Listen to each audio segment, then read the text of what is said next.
Some people play footy, I play plants, okay? And the reason being that all our medicine is disappearing. So there's a whole heap of medicines that heard stories, people, all Aboriginal families heard the stories, and I'm just fortunate enough to have a father that showed me.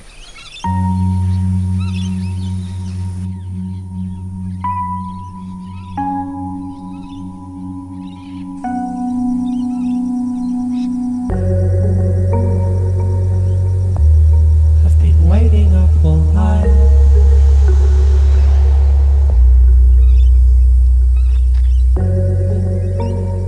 My name is Steve Kemp. I'm a Gungaloo man. I live out at Woorabinda, and this is my story.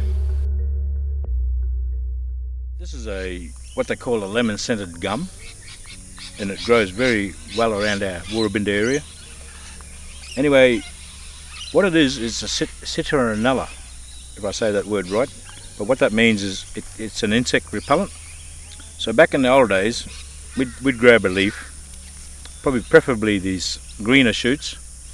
We'd pull some off like that, and we'd rub on our arm, and guess what? That would keep mosquitoes away. Well, this plant here is a peach leaf quinine. Now, the reason that, because this leaf looks like a peach tree. If you've got a peach tree, the other thing that's pretty good with this one, when you break that leaf off, a little bit of white sap comes out, right? So then you identify. So you got to identify the tree. So then that next test is run him on your tongue, and you feel all little hairy bits there, so therefore that's the right one. This one here is used when you drink the famous Gumby Gumby. Sometimes you drink that too much Gumby Gumby and then you get immune to it. And Gumby Gumby cures colds as well as other things. And then when you drink it when you got a cold, it don't work, so then you come to this one. And you do the same with this one that you do with Gumby Gumby. Boil it, leaf, and drink it like tea. So that's one cure. It has some other cures. Because it's called quinine, the mosquito bites you with malaria, and it is said that they drank this to cure malaria in the Second World War. So 2 cures there. What I want to do one day is have a plantation where I grow all that medicine, all the rare medicine, all the rare bush foods, and just preserve it, you know.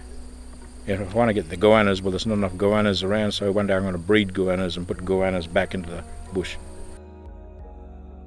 With the Gumby Gumby, the only way I can tell is I grab one leaf and I bite into it, and first of all, nothing happens. You can't taste nothing. Between 10 and 20 seconds, this starts growing on you. You can get other trees that look the same, but until you do the bite test, until you know what it tastes like first up, so until you do that bite test, you don't know what you got. I've found 5 species like this, and they're Pittosporum, the Latin name, but there's 5 species of them that I found that are different. They all look the same, but they're not quite. If you get a cold and you got a sniffle now, and you take some leaf off and you boil it up and take it tonight before you go to bed, your cold will be gone. That's the first thing. Other things are like rashes.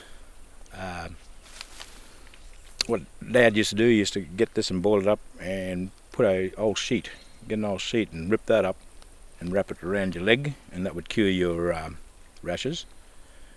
We know that it does cure dandruff, so you can wash your head with it. It can cure dandruff. But the most important thing it can do, and which we've proven, is cancer. Well, this is a common name for us out this way. Everyone knows it. Nearly every kid knows this tree out at Woorabinda. It's the soap tree. What you do with this one, you rip the leaves off and you crush them up in your hands, and you add a little bit of water, and it froths up. The other part of it is these seed pods here. We're a bit too late for them, but on these seed pods they have a crust around the outside, and you take the crust or the husk off of the shell of the seed, and that becomes red dye. So this is how we used to dye our stuff. So this has got a red dye, this one. Now this one here, see the sock on him, and see the pattern of the bark. Very, very common tree to pick out. This is a Moreton Bay ash, they call it. This is eucalyptus. But anyway, why this tree is important not for food, not for medicine, but for fire. So see this piece of stick I got here, this obviously fell off this tree, lying down here on the ground. So back in the old days I was told that if you put this end up here, or put one of these ends of the stick into the fire and let it go to red, and it'll start to burn. Then you take it out to fire and it'll still be glowing red, and it burns like a cigarette. So this big long stick here, this is about 2 meters long. If you were to light the end of that, that would probably last you probably 2 days.